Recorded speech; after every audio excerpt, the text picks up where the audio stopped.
በኢትዮጵያ ምድር ስማቸው ሲጠራ የማይስቅ ሰው የለም። በየመንደሩ በየቡና ቁርሱና በየመድረኩ ስለሳቸው ሲወራ ሁላችንም የምናውቀው አንድ ማንነት ብቻ ነው።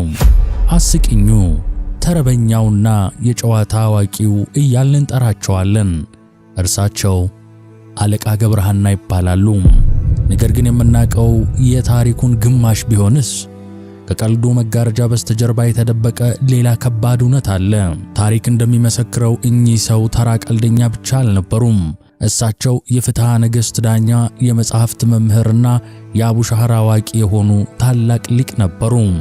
እሳቸው ነገሥታትን የመከሩ፣ አዲስ የዝማሬ ስልትን የፈጠሩ፣ በዘመናቸው ተወዳዳሪ ያልተገኘላቸው የትምህርት ሰው ነበሩ። ታዲያ ይህ ሁሉ ዕውቀት ወዴት ሄደ? ዓለም ስለምን በሳቃቸው ብቻ ሊያስታውሳቸው ፈለገ? ዛሬ በመባ ቲቪ የሳቁን ድምፅ አጥፍተን የለቅሷቸውን ድምፅ እንሰማለን። ዓለም ያላየውን፣ ቤተ ክርስቲያን ያጣቸውንና በመጨረሻም በንስሐም ባይታጠበውን የአለቃ ገብረሃናን እውነተኛ ማንነት በጥልቀት እንመረምራለን። ይህ ስለ ቀልድ የሚያወራ ታሪክ አይደለም። ይህ ስለ ጠፋው ሊቅና ስለ ተገኘው ንስሐ የሚተርክ ጉዞ ነው።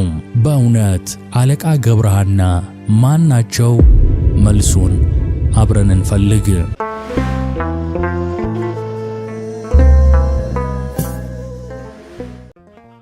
ክቡራትና ክቡራን ውድ የመባ ቲቪ ቤተሰቦች፣ ከልዑል እግዚአብሔር ድጋፍ ቀጥሎ መባ ቲቪ በእናንተ በተመልካቾቻችን ማበረታቻ በሰፊ አገልግሎት መንገድ ላይ ይገኛል።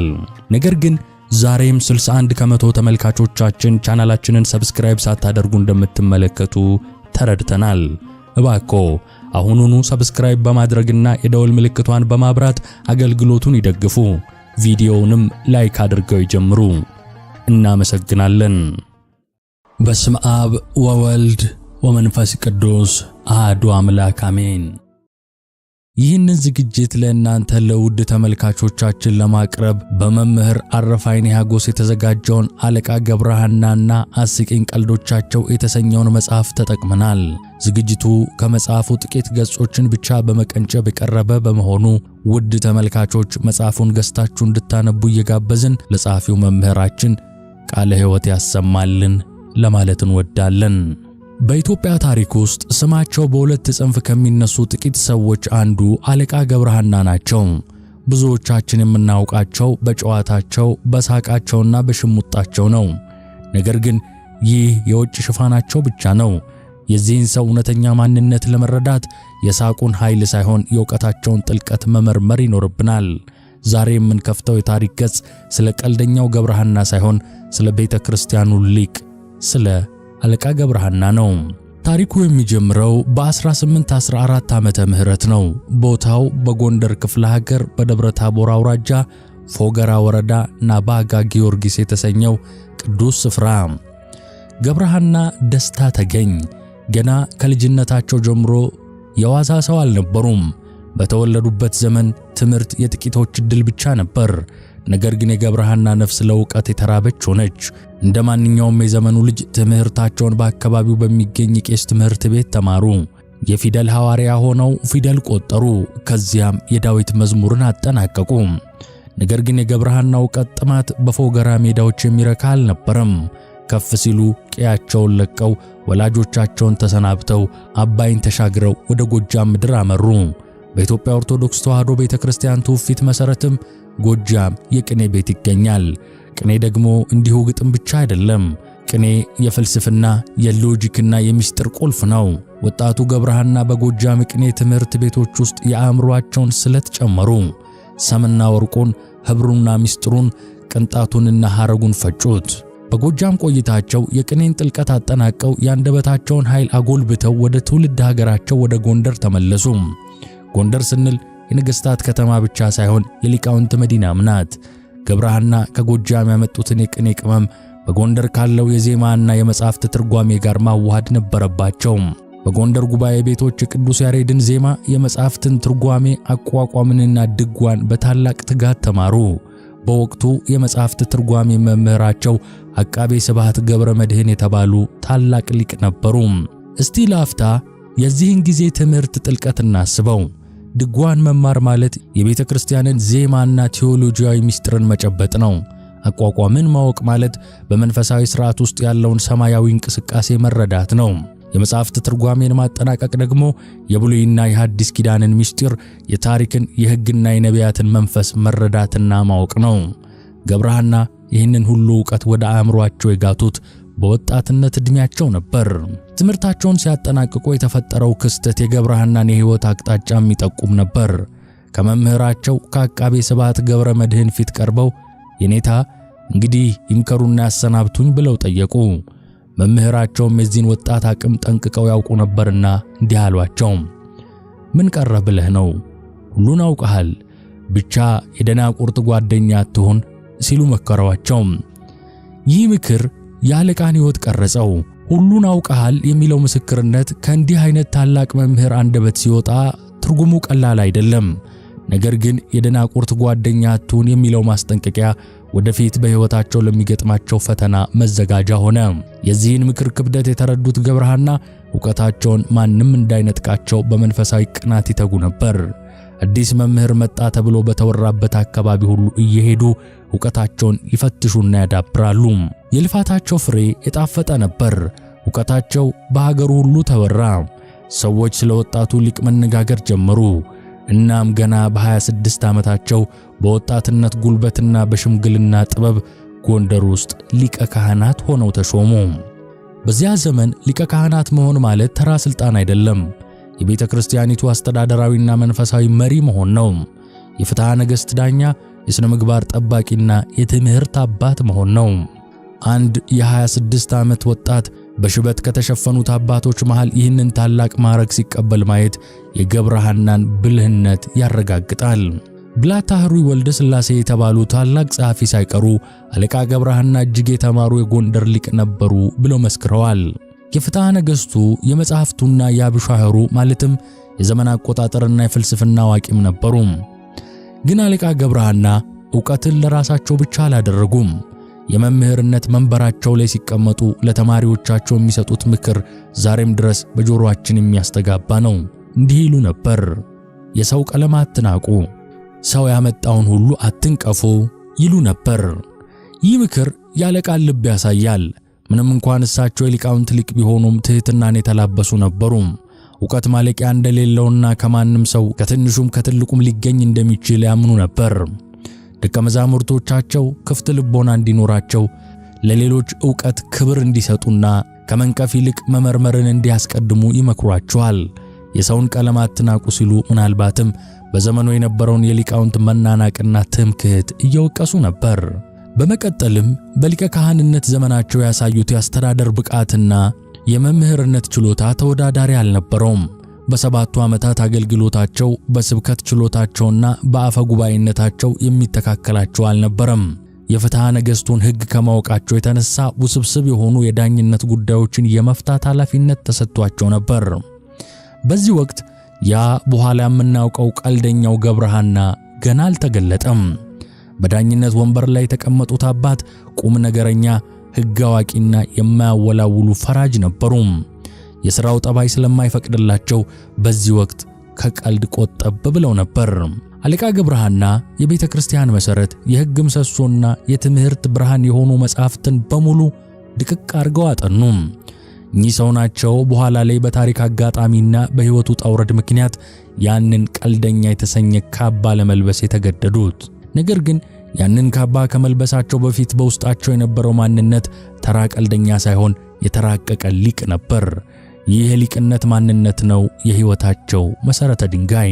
አለቃ የፎገራ ተወላጅ እንደመሆናቸው ሕይወታቸው ከጣና ሐይቅ ጋር የተሳሰረ ነው። ከዕለታት በአንዱ ቀን ይህ ሐሳቢ አባት በሐይቁ ዳርቻ ተቀምጠው አካባቢውን በጽሞና ይመለከታሉ። በዚህ ዕለት ንፋሱ ከወትሮ ጠንከር ብሎ ይነፍሳል። የጣና ሞገድም በኃይል እየተገፋ መጥቶ ዳርቻውን ይመታል። በዚህ ተፈጥሯዊ ክስተት መካከል የአለቃን ቀልብ የሳበው አንድ አስደናቂ ትርኢት አለ። በሐይቁ ዳርቻ የቆሙት ረዣዥም ሸምበቆዎች በንፋሱ ኃይልና በውሃው ሞገድ አማካኝነት ይንቀሳቀሳሉ። ነገር ግን እንቅስቃሴው እንዲሁ መወዛወዝ ብቻ አልነበረም። ልክ እንደ አንድ የተቀናበረ የዜማ ስልት ሸምበቆቹ በአንድነት ወደ ግራ፣ በአንድነት ወደ ቀኝ፣ ከዚያም ወደፊትና ወደ ኋላ ይላወሳሉ። አንዱ ሲወድቅ ሌላው ይነሳል። ልክ ጣዕመ ዜማ እንደተቀመረላቸው ተወዛዋዦች በተፈጥሮ ዜማ ይንቀሳቀሳሉ። ይህ ተራ ክስተት ለሌላው ሰው የንፋስና የሳር እንቅስቃሴ ብቻ ሊሆን ይችላል። ለተመራማሪና ለጥበብ አሳሽ ለሆኑት ለአለቃ ገብረሐና ግን ይህ ሰማያዊ መልእክት ነበር። ራሳቸውን እንዲህ ብለው ጠየቁ፣ ፍጥረት ሁሉ ፈጣሪውን የሚያመሰግነው በዚህ መልክ ነውን? እነዚህ ሸምበቆዎች ለጌታቸው የሚሰግዱት በዚህ ምትና ዜማ ከሆነ የሰው ልጅስ ለምን ደርቆ ይቆማል? ብለው ጠየቁ። በዚያች ቅጽበት በአለቃ አእምሮ ውስጥ አንድ ታላቅ የፈጠራ ብልጭታ ተቀጣጠለ። የሰው ልጅም ፈጣሪውን ሲያመሰግን በዚህ አምሳል ሊወዛወዝና ሊዘምም ይገባዋል ብለው አሰቡ። ይህ ሐሳብ በኢትዮጵያ ኦርቶዶክስ ተዋሕዶ ቤተክርስቲያን ውስጥ የዝማሜ ወይም አዲስ ያቋቋም ስልት እንዲፈጠር ምክንያት ሆነ። አለቃ ከሐይቁ ዳርቻ ይዘውት የመጡትን ይህንን አዲስ የተፈጥሮ ፍልስፍና ወደ ቤተክርስቲያን ሥርዓት ማስገባት ጀመሩ። ዝማሜው ልክ እንደ ሸምበቆ ለስለስ ያለ ወደ ግራና ወደ ቀኝ የሚባል የመንፈስ ተመስጦን የሚጨምር ነበር። ይህንን አዲስ ግኝታቸውን ለራሳቸው ብቻ አላስቀሩትም። በአካባቢያቸው ያሉትን ካህናትና ተማሪዎች ሰብስበው ማስጠናት ጀመሩ። ትምህርቱ እንደ እሳት ተቀጣጥሎ እየተስፋፋ ሄደ። ዝናውም ከፎገራ አልፎ የሊቃውንት መናኸሪያ ወደ ሆነችው ወደ ጎንደር ከተማ ዘለቀ። ነገር ግን እያንዳንዱ አዲስ ነገር ያለ ፈተና አይመጣም። ፈጠራና ወግ አጥባቂነት በተፈጥሯቸው አይስማሙም። የአለቃ አዲሱ የዝማሜ ስልት ጎንደር ሲደርስ ያልተጠበቀ ማህበራዊና ሃይማኖታዊ ተቃውሞ ገጠመው።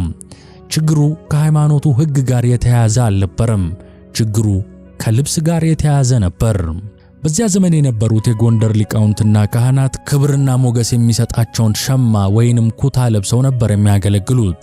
ሸማ ደግሞ እርጋታን፣ ቀስ ብሎ መራመድንና ግርማ ሞገስን ይፈልጋል። የአለቃ ገብረሐና የሸምበቆ ዝማሜ ግን ሰውነትን ወዲያና ወዲህ የሚያወዛውዝ አንዳንዴም ፈጠን ያለ እንቅስቃሴን የሚጠይቅ ነው። ካህናቱ ይህንን አዲስ ስልት ሲሞክሩት የለበሱት ሸማ እየተንሸራተተ ይወድቅባቸው ጀመር። በመሐሌት መሃል ሸማ መውደቅ ለካህናቱ እንደ ትልቅ ውርደትና ነውር ተቆጠረ።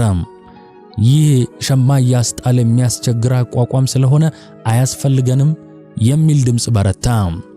የጎንደር ሊቃውንት ስብሰባ አደረጉ። ውሳኔውም ጠንከር ያለ ነበር። ይህ አዲስ መጤ ስልት ክብርን የሚቀንስ ሸማን የሚያስጥል ስለሆነ ተማሪዎችም እንዳይማሩት ካህናትም እንዳይገለገሉበት የሚል ምክረ ሐሳብ ተወሰነ።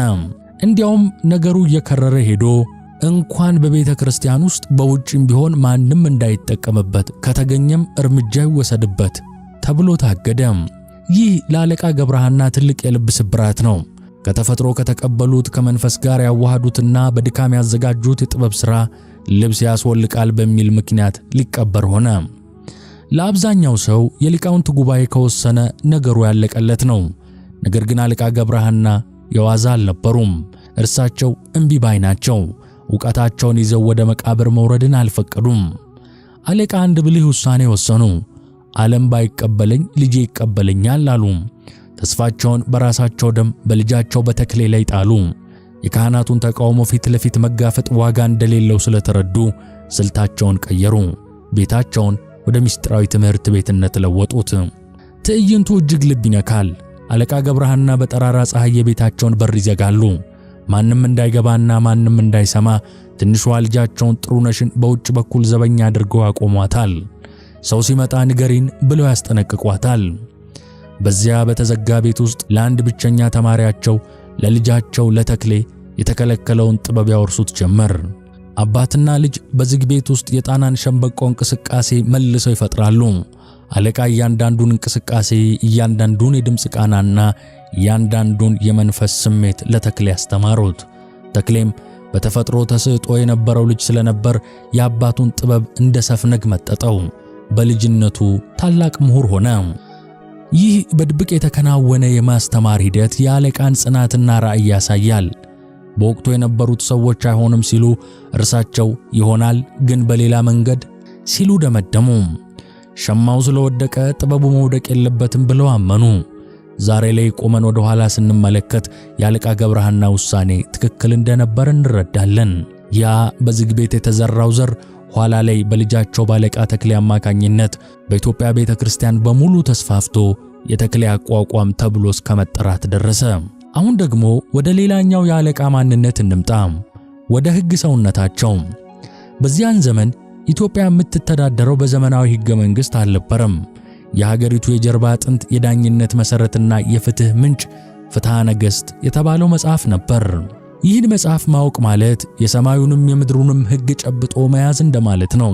አለቃ ገብረሐና ደግሞ የፍትሐ ነገሥቱን ፊደል ብቻ ሳይሆን መንፈሱንና ትርጉሙን የተረዱ ታላቅ ሊቅ ናቸው። ዕውቀታቸው ጥልቅ ከመሆኑ የተነሳ በንግግር ውበታቸው ብቻ ሳይሆን በፍትሐ ነገሥት ተንታኝነታቸው ከመምህራን ተርታ ይመደባሉ። ሥልጣንና ኃላፊነት በተሰጣቸው ጊዜ የሚፈርዱት በስሜት ሳይሆን በዚህ ታላቅ መጽሐፍ መርህ ነበር። የዳኝነት ሹመት ተሰጥቷቸው ሲሰሩ ከቀልዱ ቆጠብ ብለው ለሕግ የበላይነት የቆሙ ነገሮችን በምክንያት የሚመዝኑ ዳኛ እንደነበሩ ታሪክ ይመሰክራል። ነገር ግን የሕግ ዕውቀታቸው ለሌሎች መፍረጃ ብቻ አልነበረም፣ ለራሳቸውም መዳኛ እንጂ። ይህንን የሚያረጋግጥ አንድ አስደናቂ ታሪካዊ ክስተት በአፄ ምኒልክ ዘመን ተፈጸመ። ጊዜው አፄ ምኒልክ ንጉሠ ነገሥት ተብለው የገነኑበት ወቅት ነው። አለቃ ገብረሐና በጎንደር የአቡነ ሐራ ቤተክርስቲያን አስተዳዳሪ ተደርገው ተሹመው ነበር። አስተዳዳሪ ሆነው ሳለ በአካባቢው ከባድ ድርቅ ገባ። ሕዝቡ ተራበ። ገበሬው የሚላስ የሚቀመስ አጣ። አለቃ በዚህ ጊዜ በከባድ ምርጫ ፊት ተጋረጡ። በገዳሙ ካዝና ውስጥ ከምዕመናን የተሰበሰበ የስለት ገንዘብ አለ። በውጭ ደግሞ ሕዝብ በረሃብ ይረግፋል። አለቃ ገብረሐና የያዙትን ሕግ ከሰው ሕይወት ጋር አነጻጸሩት። ውሳኔያቸውም ፈጣንና ቆራጥ ነበር። ከደብሩ ካዝና 1000 ብር አወጡና ለተራበው ባላገርና ለተቸገሩ ካህናት አከፋፈሉ። ሕዝቡ ከረሃቡ መለስ አለ። ነገር ግን አስተዳደሩና አንዳንድ ካህናት በዚያ አልተደሰቱም። ገንዘቡን በላብን፣ ንብረታችንን አባከነ ብለው ተከሰሱ። ክሱ ከጎንደር አልፎ አዲስ አበባ ደረሰ። አለቃ ገብረሐና እንደ ወንጀለኛ ተቆጥረው በአፈ ንጉሥ ነሲቡ ችሎት እንዲቀርቡ ታዘዙ። እስቲ አስቡት፣ እኛ ክብር የነበራቸው ሊቅ አሁን በሌቦችና በወንጀለኞች ተርታ ተሰልፈው ፍርድ ይጠባበቃሉ። አፈ ንጉሥ ነሲቡም አለቃን ሲያዩ እኛ ቀልደኛ ናቸውን ብለው አጣጣሏቸው። ነገር ግን አለቃ በተለመደው ብልሃታቸው መጀመሪያ የፍርድ ቤቱን ድባብ ቀየሩት። ነሲቡ የሚለው ስም ዕድል ወይም ዕጣ ፈንታ ማለት መሆኑን በመጠቀም ብሉይና ሐዲስ በነሲቡ ይፈታሉ ወይም ይተረጎማሉ ብለው መለሱ። ክርክሩ ሲጀመር ዳኛው ገንዘቡን ማጥፋቱን አያምኑምን ብሎ ጠየቃቸው። አለቃም በልበ ሙሉነት ለነዳያን ሰጥቻለሁ፣ ለመስዋዕት አውየዋለሁ፣ የተረፈውንም ለማህበሩ አካፍያለሁ አሉ። ዳኛው ግን አልረኩም። ያጠፉትን ገንዘብ መክፈሉ አይቀርም ብለው ዛቱባቸው። ነገሩ እየከረረ ሲሄድ ጉዳዩ ወደ ንጉሠ ነገሥቱ ወደ አፄ ምኒልክ ደረሰ። ይህ የአለቃ የመጨረሻው ዕድል ነው። ንጉሡ በዙፋናቸው ተቀምጠዋል። ከሳሾቹ ይህ ሰው ገንዘባችንን በላብን ብለው አመለከቱ። ምኒልክ ወደ አለቃ ዞሩ። ገብረሐና ፍትሐ ነገሥቱን አዋቂ አልነበሩምን? ምን ነካው ብለው ጠየቁ። ንጉሡ የጠየቁት እንደ ተራ ሰው ሳይሆን እንደ አንድ የተማረ ሰው ነው። ሕጉን እያወቁ ለምን አጠፉ የሚል ነበር ጥያቄያቸው። በዚህ ወሳኝ ሰዓት አለቃ ገብረሐና ቀልድ አልቀለዱም። ይልቁንም ፍትሐ ነገሥቱን ከፈቱት። ለንጉሡና ለከሳሾቻቸው የሕግ ትምህርት ሰጡ። እንዲህ በማለት ጃንሆይ፣ ፍትሐ ነገሥቱማ ከገባው ብዛት ሲሶው ማለትም 1/3ኛው ለካህናት፣ ሲሶው ለሰራያን ወይም ለድሆች ሊሰጥ ይገባል ይላል። ስለዚህ ቀኑ ቢከፋ እኔም ለሕዝቡ አካፈልኩት ሲሉ መለሱም። ቀጠሉናም አንድ እጅግ ጠንካራ መክንዮ አቀረቡ። አቡነ ሐራ አባታችን እንዲሁ አባታቸውን አይቀብሩበት፣ ልጃቸውን አይድሩበት፣ ታዲያ ገንዘቡ ተቀምጦ ምን ይሆናል ብዬ ነው ጃንሆይ ሲሉ መለሱም። ገንዘብ ለሰው እንጂ ሰው ለገንዘብ እንዳልተፈጠረ፣ የቤተ ክርስቲያን ሀብትም የመጨረሻ ግቡ የድሆች ሕይወት መሆኑን በሕግ አረጋገጡ።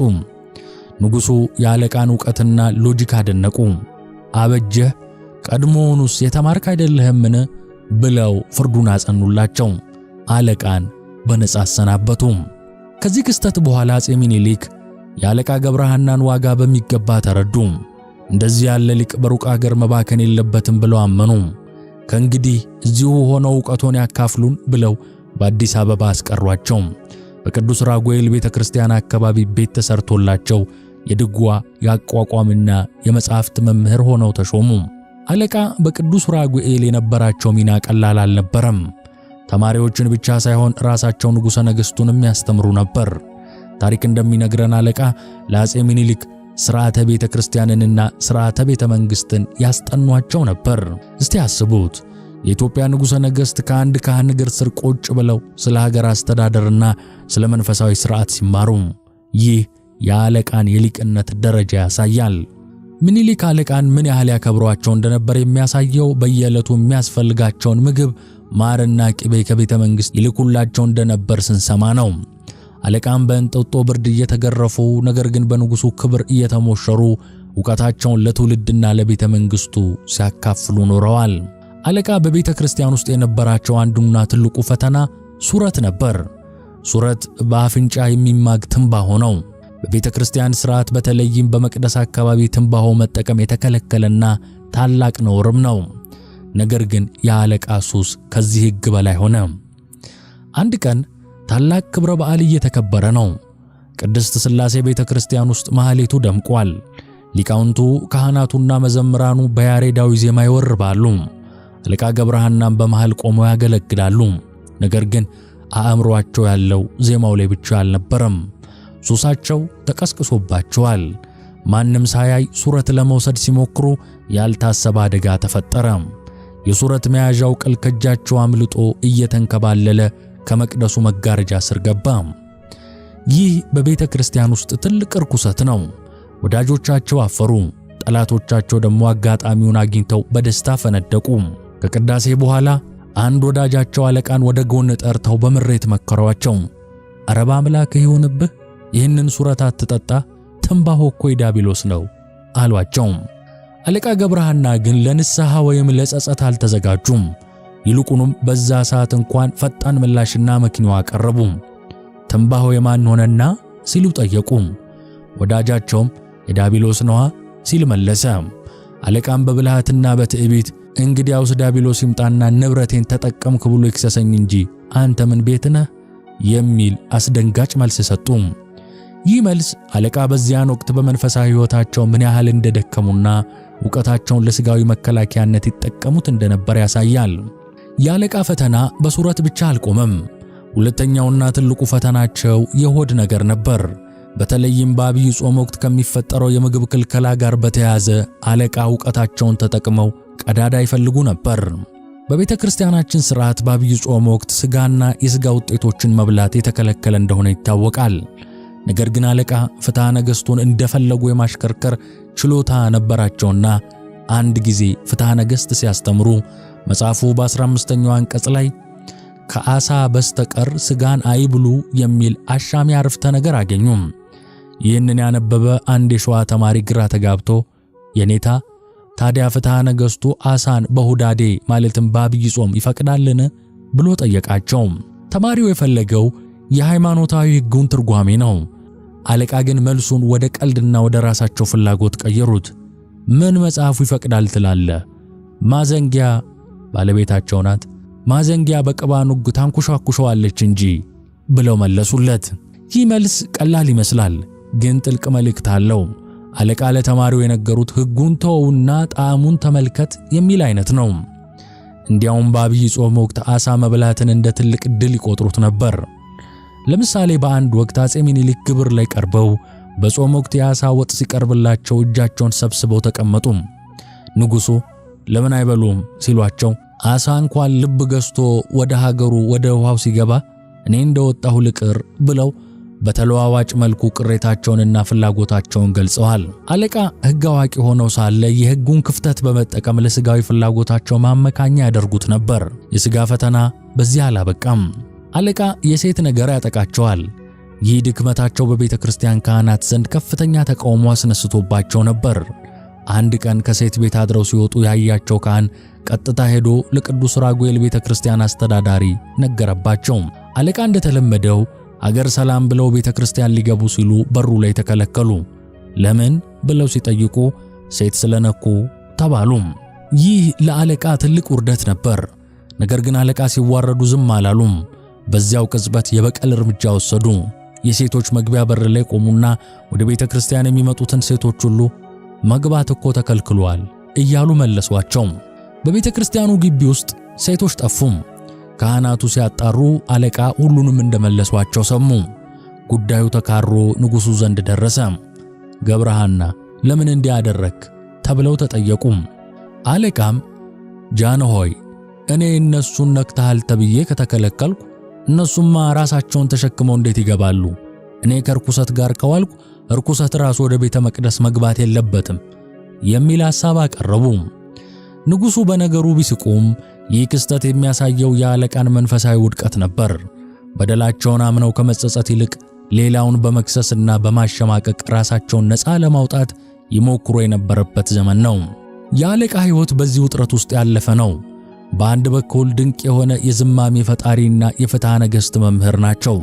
በሌላ በኩል ደግሞ በሱረት በምግብና በሴት ፈተና የተተበተቡ ደካማ ሰው ነበሩ።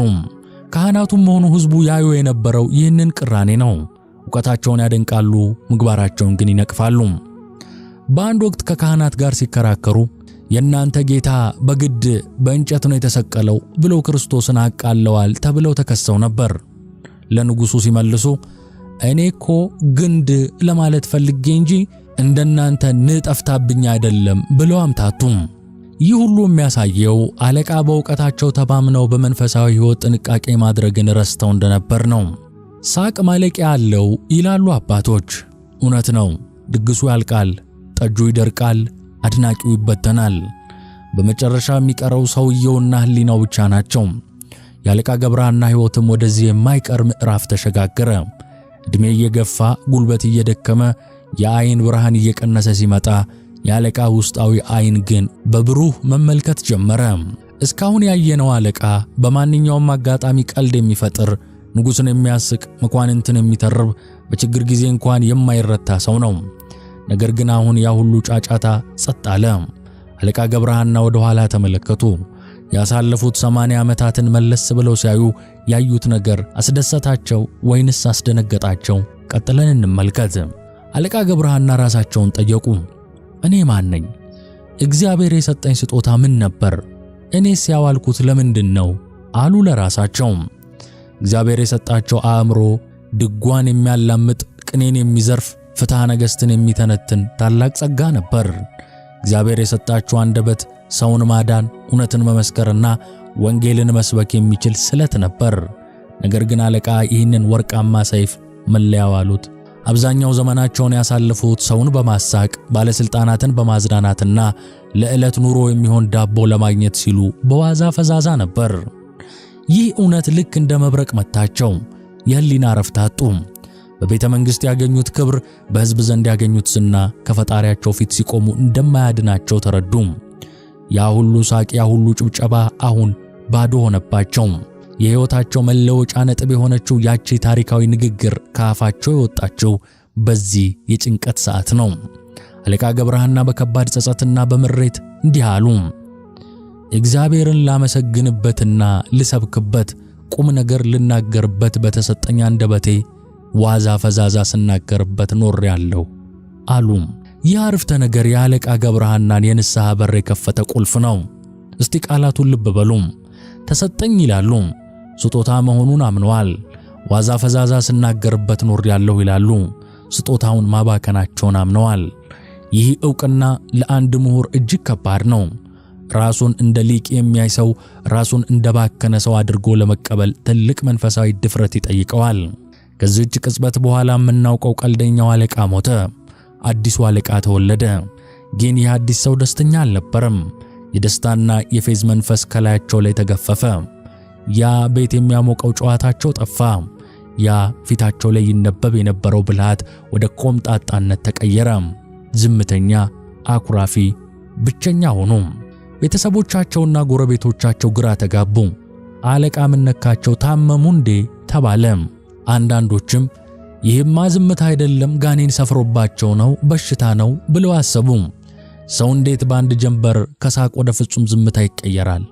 ለዓለማዊ ሰው ይህ እብደት ነው፣ ለመንፈሳዊ ሰው ግን ይህ መንቃት ነው።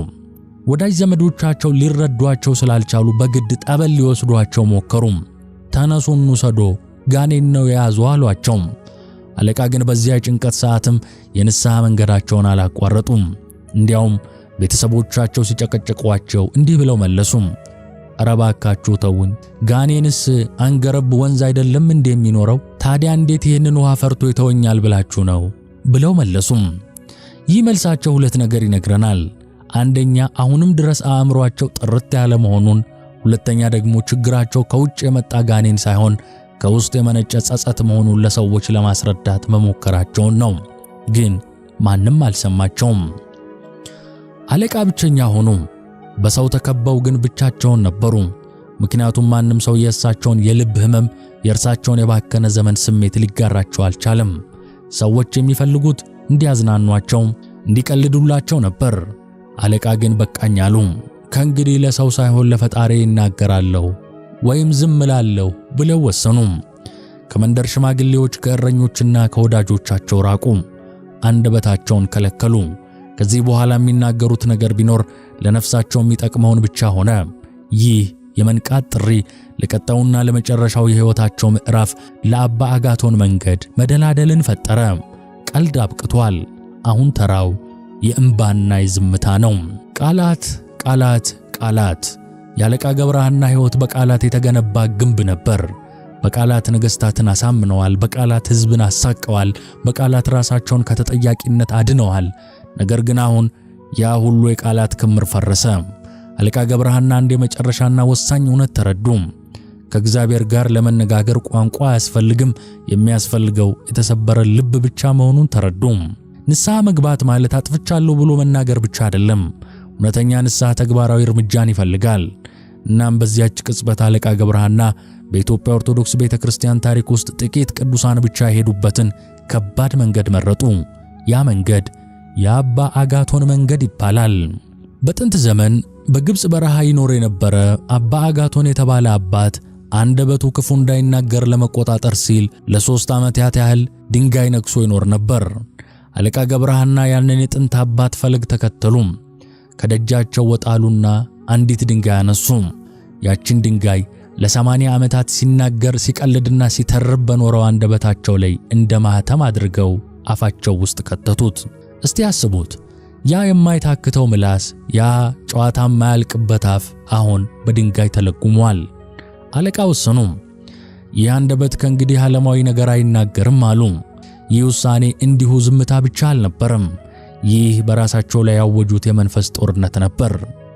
ነገር ግን ዓለም መንፈሳዊውን ነገር የመረዳት አቅም የላትም። የአለቃ ቤተሰቦች፣ ዘመዶችና ጎረቤቶች በዚህ ድንገተኛ ለውጥ ተደናገጡ። ትናንት ሲቀልድ የነበረ ሰው ዛሬ አፉን ዘግቶ ድንጋይ ጎርሶ ሲያዩት የሰጡት ትርጉም ሌላ ሆነ። ጋኔን ያዛቸው እንዴ? ይሄማ ዛር ነው ተባለ። በዘመኑ አስተሳሰብ አንድ ሰው በድንገት ካኮረፈና ዝም ካለ እንደታመመ ወይም በመንፈስ እንደተያዘ ይቆጠራል። ቤተሰቦቻቸው ተጨነቁ። አረ እንደዛም አይሆንም፣ መድኃኒት ይፈለግላቸው ተባለ። አንዳንዶች እርኩስ መንፈስ ነው የተጠናወታቸው ብለው ፈሩ። አለቃን በግድ እየጎተቱ ዳግም ወደ ጠበል ወሰዷቸው። ካህናት መጡና ጠበል እየረጩ ውጣ ልቀቃቸው እያሉ ጸለዩ። አለቃ ገብረሐና ግን በዚያ ሁሉ ሁካታ ውስጥ ሆነው በቤተሰቦቻቸው አለመረዳት ውስጥም ተከበው ውስጣቸው ሰላም አገኘ። ምክንያቱም ዝምታቸው ከበሽታ የመጣ ሳይሆን ከመፈወስ የመጣ መሆኑን ያውቁ ነበርና። ጠበል ሲበዛባቸው ድንጋዩን ካፋቸው አውጥተው ድጋሚ እንዲተዋቸው ለመኑ። ከዚያም መልሰው ድንጋዩን ጎረሱ። ዝምታው ቀጠለ። የአለቃ ንስሐ በዝምታ ብቻ አልቆመም። ቀድሞ ይወዱት የነበረውን የሥጋ ደስታ ሁሉ እርግፍ አድርገው ተዉ።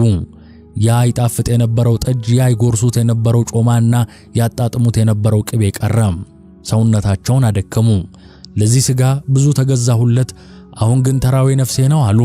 ምቹውን አልጋ ተዉ። መሬት ላይ መተኛት ጀመሩ። ብርዱ ሲፈራረቅባቸው፣ በሽታው ሲጫጫናቸው አይዞ ገብረሐና ይህ ለኃጢአትህ ቅጣት ነው እያሉ ራሳቸውን አጽናኑ። ከሰዎች ጋር መዋልን ተዉ። ብቸኛ ጓደኛቸው ጸሎትና እንባ ሆነ። ይህ ሁኔታ ለአንድ ቀን ወይም ለአንድ ሳምንት አልነበረም። ለ2 ዓመታት የተከናወነ ነው። ለ2 ዓመታት ያህል እኛ አዛውንት በከባድ ትምህርት ኖሩ።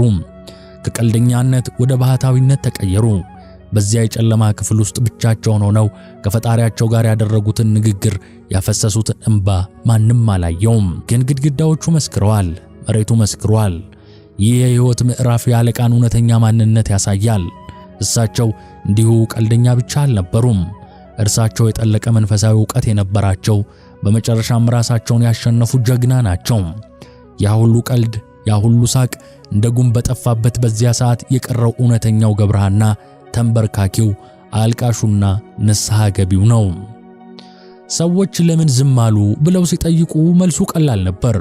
አለቃ ገብረሃና ከእንግዲህ ለሰው የሚነግሩት አዲስ ቀልድ አልነበራቸውም። ነገር ግን ለፈጣሪያቸው የሚነግሩት ብዙ ኃጢአት ነበራቸው። እናም የመጨረሻውን የሕይወት ዘመናቸውን ዓለምን በመዝጋትና ሰማይን በመክፈት አሳለፉት። ይህ የአባ አጋቶን መንገድ የአለቃ ገብረሃና የመዳኛ መንገድ ሆነ። የሰው ልጅ መጨረሻው ሲቀርብ ሂሳብ የሚያወራርደው ከማን ጋር ነው? አብዛኛው ሰው ከልጆቹ፣ ከባለቤቱ ወይም ከወዳጆቹ ጋር ይሰነባበታል። አለቃ ገብረሃና ግን የተለየ ሰው ነበሩና ስንብታቸውም የተለየ ሆነ። ለ2 ዓመታት በዝምታና በድንጋይ ተገድቦ የቆየው አንደበታቸው በመጨረሻው ሰዓት አንድ ነገር ለማድረግ ተፈታ። ሞት ደጃቸው ላይ በቆመበት በዚያች መጨረሻ ሰዓት አለቃ ቤተሰቦቻቸውን ጠሩ። ሁሉም ምን ሊናገሩ ይሆን፣ ምን ሊያወርሱ ይሆን ብሎ በጉጉት ጠበቀ። ሀብት፣ ንብረት ወይንስ አዲስ ቀልድ? በፍጹም አይደለም። የአለቃ ትዕዛዝ አጭር ነበር። መጻሕፍቶቼን አምጡልኝ አሉ። ይህ ትዕዛዝ ቀላል ይመስላል። ነገር ግን ለአለቃ ገብረሃና እነዚህ መጻሕፍት ወረቀትና ቀለም ብቻ አልነበሩም። እነዚህ መጻሕፍት የሕይወታቸው ምስክሮች ናቸው። በፎገራ ሜዳ በልጅነታቸው ያነበቡት ዳዊት፣ በጎንደር ጉባኤ የዘረፉት ቅኔ፣ በቅዱስ ራጉኤል መንበር ለንጉሡ የተነተኑት ፍትሐ ነገሥት ሁሉም መጡ። አቧራቸው ተጠራርጎ ማኅደራቸው ተፈቶ ከአለቃ ገብረሃና ፊት ለፊት ተደረደሩ። አለቃ ገብረሃና በደከመ እጃቸው መጻሕፍቱን ዳሰሱ። ዓይኖቻቸውን ባረገዙ። እንደ ዕቃ ሳይሆን እንደ ሕያው ሰው ያናግሯቸው ጀመር። ያ በዝምታ የኖረ አንደበት ተከፈተ። ግን ለቀልድ አልነበረም፣ ለአንድ ታላቅና ዘለዓለማዊ ይቅርታ እንጂ። ከብራናዎቹ ላይ አቧራውን እያራገፉ እንዲህ ያሉ አለቀሱ። እናንተ የብርሃን ምንጮች፣ እናንተ የእውነት መዛግብት፣ መቀለጃ መዘባበቻ አደረግኳችሁ፣ ይቅር በሉኝ፣ ይቅር በሉኝ አሉ። ይህ ንግግር፣ ይህ ጩኸት የአለቃን ነፍስ የሚያሳይ መስታወት ነው። እስቲ ቃላቱን ልብ በሉ። መቀለጃ አደረግኳችሁ ሲሉ ምን ማለታቸው ነበር? ፍትሐ ነገሥቱን ዳሰሱት። ምናልባት በዚያን ሰዓት ትዝ ያላቸው ያ ለሆዳቸው ሲሉ በአብይ ጾም ዓሣ ለመብላት የጠቀሱትን የተሳሳተ ትርጓሜ ይሆናል። አንተን የፍትሕ መጽሐፍ ለራሴ ፍላጎት ጠምዝዣለሁ፣ ይቅር በለኝ ማለታቸው ነው። ድጓውን ተመለከቱት። ያንን ሰማያዊ ዜማ የያዘ መጽሐፍ ለዝናና ለውድድር ሰውንም ለመርታትና ለማሳቅ እንደተጠቀሙበት አስታውሰው ይሆናል። አንተን የምስጋና መጽሐፍ ለከንቱ ውዳሴ አውዬሃለሁና ይቅር በለኝ ማለታቸው ነው። በዚያ ክፍል ውስጥ የነበረው ድባብ እጅግ ልብ ይሰብራል። አንድ በዘመኑ ተወዳዳሪ ያልነበረው ሊቅ ከእውቀቱ ምንጭ ጋር ሲታረቅ እናያለን። አለቃ መጽሐፍቱን አልጠሉም፣ የጠሉት አጠቃቀማቸውን ነው። ዕውቀቱን አከበሩ፣ ነገር ግን ያንን ዕውቀት ለዋዛ ፈዛዛ ያዋለውን ማንነታቸውን ወቀሱ። ይህ ድርጊት የአለቃን ንስሐ ፍጹም አደረገው። ንስሐ ማለት ከፈጣሪ ጋር መታረቅ ብቻ ሳይሆን ከበደልነው ነገር ጋር መታረቅ ጭምር ነው። አለቃ ገብረሃና ዕውቀታቸውን አረከስኩት ብለው ያምናሉ። ስለዚህ ከመሞታቸው በፊት ያንን ዕውቀት ቀድሰውና አክብረው መሄድ ፈለጉ። መጽሐፍቱን ሳሙ፣ እንባቸው በብራናው ላይ ፈሰሰ። ያ እንባ በዘመናት ውስጥ የፈጠሩትን የፌዝ እድፍ ሁሉ ያጠበ ይመስላል። ከዚህ ሥነ ሥርዓት በኋላ በአለቃ ፊት ላይ ልዩ ሰላም ሰፈነ። ያ ለ2 ዓመታት ሲያስጨንቃቸው የነበረው የጸጸት ሸክም ወረደ። አሁን ለመሄድ ዝግጁ ናቸው። ሂሳቡ ተወራርዷል፣ ቀልዱ አልቋል፣ ፌዙ ተሽሯል፣ ዕውቀቱ ከብሯል፣ ፈጣሪ ተለምኗል። በ1894 ዓመተ ምህረት እንደ ኤሮፓውያን አቆጣጠር በናባጋ ጊዮርጊስ ምድር ጀንበር ስታዘቀዝቅ የአለቃ ገብረሃና የሕይወት ፀሐይ ጠለቀች። ዕድሜያቸው 84 ነበር። አሟሟታቸው እንዳኗኗሯቸው ጫጫታ የሞላበት አልነበረም። ጸጥ ያለ፣ የተረጋጋና የተቀደሰ ሆነ። ቤተ ክርስቲያን ሊቅ አጣች፣ ፎገራ ልጇን አጣች። ኢትዮጵያም አንድ እጅግ ውስብስብና ድንቅ የሆነ የጥበብ ሰውን ተሰናበተች። ነገር ግን ታሪኩ በሞታቸው አላበቃም። እንደውም አንድ አሳዛኝ እውነት እዚህ ላይ መነሳት አለበት። አለቃ ገብረሃና በሰላም አረፉ። ነገር ግን ዕውቀታቸውን ያወረሱት ልጃቸው አለቃ ተክሌ የአባቱን ዕድል አላገኘም። ተክሌ የአባቱን ዝማሜ አስፋፍቶ ደብረ ታቦር ኢየሱስን በሊቅነት ሲመራ፣ ቅናት ያደረባቸው ሰዎች መርዝ ቀመሱት። አባቱ በሞቱ በ10ኛው ዓመት ይህ ተተኪ ሊቅ በምቀኞች ተገደለ። ይህ ልጃቸው አሟሟት አለቃ ገብረሐና በሕይወት ዘመናቸው ለምን ቀልድን እንደ ጋሻ ይጠቀሙ እንደነበር እንድንረዳ ያደርገናል። ምናልባትም አለቃ ይህንን ክፉ የቅናት ዓለም ለማሸነፍ ብቸኛው መንገድ ቀልድ እንደሆነ ቀድመው ተረድተው ይሆናል። ልጃቸው ግን እንደ አባቱ ቀልደኛ አልነበረም፣ ምርጥ ሊቅ ነበር። እናም ዓለም ሊቁ ተክሌን አልቻለችውም።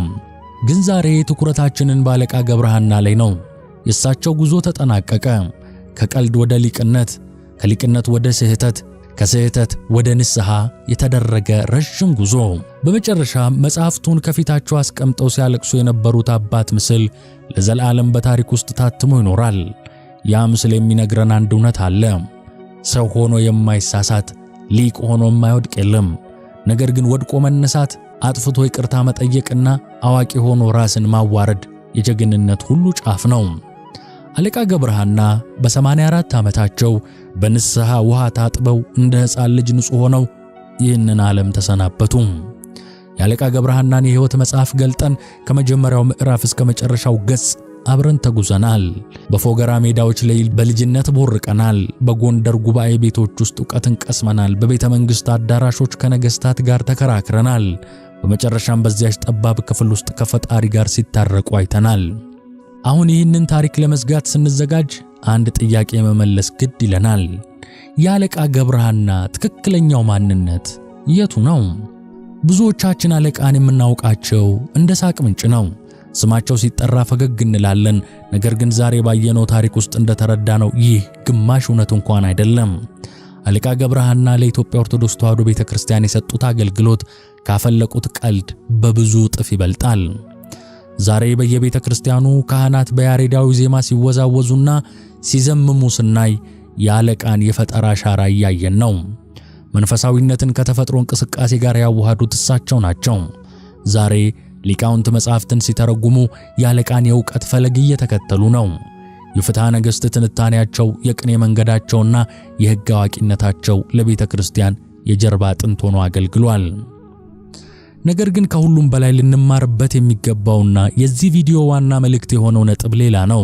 እርሱም ሊቅነት ያለ ንስሐ ዋጋ የለውም የሚለው ትምህርት። አለቃ ገብረሐና ዕውቀት አልጎደላቸውም። የሰማዩን ምስጢርና የምድሩን ጥበብ አብጠርጥረው ያውቃሉ። ነገር ግን ያ ሁሉ ዕውቀት የነፍስን ሰላም ሊሰጣቸው አልቻለም። ሰላም ያገኙት ሊቅነታቸውን አውቀው እንደ ተራ ሰው መሬት ላይ ሲወድቁ ነው። ክብር ያገኙት ንጉሥን ሲያሳምኑ ሳይሆን ራሳቸውን ሲያሸንፉ ነው። የአለቃ ገብረሐና ታሪክ የማንቂያ ደውል ነው። ለተማረውም ሆነ ላልተማረው፣ ለባለሥልጣኑም ሆነ ለተራው ሰው የሚናገረው ትልቅ እውነት አለ። ዕውቀት ማከማቸት፣ ሀብት ማፍራት ወይም ሰው ማዝናናት የሕይወት ግብ አይደለም። ዋናው ቁም ነገር በተሰጠን ዘመን ምን ሰራንበት፣ አንደበታችንን ለምን አዋልነው የሚለው ነው። ስለዚህ ከዛሬ ጀምሮ ስለ አለቃ ገብረሐና ስናስብ አመለካከታችን ይቀየር። በሳቃቸው ውስጥ ያለውን እንባ፣ በፈይዛቸው ውስጥ ያለውን ትምህርትና በዝምታቸው ውስጥ ያለውን ጩኸት እንስማ። ልናስታውሳቸው የሚገባው በቤተ መንግሥት ስለተናገሩት ቀልድ አይደለም። ልናስታውሳቸው የሚገባው በመጨረሻው ዘመናቸው ስላፈሰሱት የንስሐ እንባ ነው። ልናስታውሳቸው የሚገባው ድንጋይ ጎርሰው አፋቸውን ስለዘጉበት ጽናት ነው። ልናስታውሳቸው የሚገባው ዕውቀቴን ለከንቱ አዋልኩት ብለው ስለጠየቁት ታላቅ ይቅርታ ነው። ኢትዮጵያ ያጣችው ቀልደኛን ብቻ ሳይሆን በንስሐ የተመላለሰን ታላቅ አባት ጭምር ነው። ታሪካቸው ያስተማረን ይህንን ነው። መውደቅ የሰው ተፈጥሮ ነው። በንስሐ መነሳት ግን የቅዱሳን መንገድ ነው። የአለቃ ገብረሐና የንስሐ እንባ፣ የንስሐቸው ጽናትና የጥበባቸው ብርሃን ከሁላችን ጋር ይሁን። ስብሐት ለእግዚአብሔር ወለወላዲቱ ድንግል ወለመስቀሉ ክቡር አሜን። ውድ ቤተሰቦቻችን ቻናላችን መባ ቲቪ ከልዑል እግዚአብሔር በታች በእናንተ በተመልካቾቻችን ድጋፍ ብዙ ማገልገል ችሏል። በመጀመሪያ ዛሬ ለደረስንበት ደረጃ ላደረጋችሁልን ቃላት የማይገልጹት ድጋፍ በታላቅ ትሕትና ምስጋናችንን እናቀርባለን።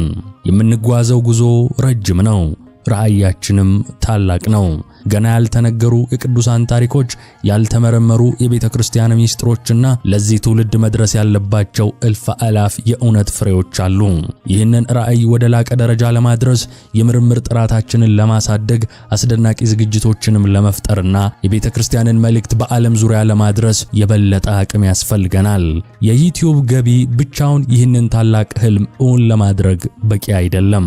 ስለሆነም ዛሬ ከተመልካችነት ወደ አጋርነት እንድትሸጋገሩ ልዩ ጥሪ እናቀርባለን። እያንዳንዱ የምትልኩት ድጋፍ ለዚህ አገልግሎት የምትለኩሱት አንድ ሻማ ነው። የዚህ ታላቅ መንፈሳዊ አገልግሎት የገንዘብ አጋር በመሆን የበኩሎን አስተዋጽኦ እንዲያደርጉ በትህትና እንጋብዛለን። በስክሪኑ ላይ በተዘረዘሩት የባንክ አድራሻዎች የአቅሞን ይደግፉ። አገልግሎቱ እንዲሰፋ ስለተባበሩ በልዑል እግዚአብሔር ስም እናመሰግናለን። በሚቀጥለው ዝግጅታችን እስክንገናኝ ሰላም፣ እግዚአብሔር ከሁላችን ጋር ይሁን። አሜን።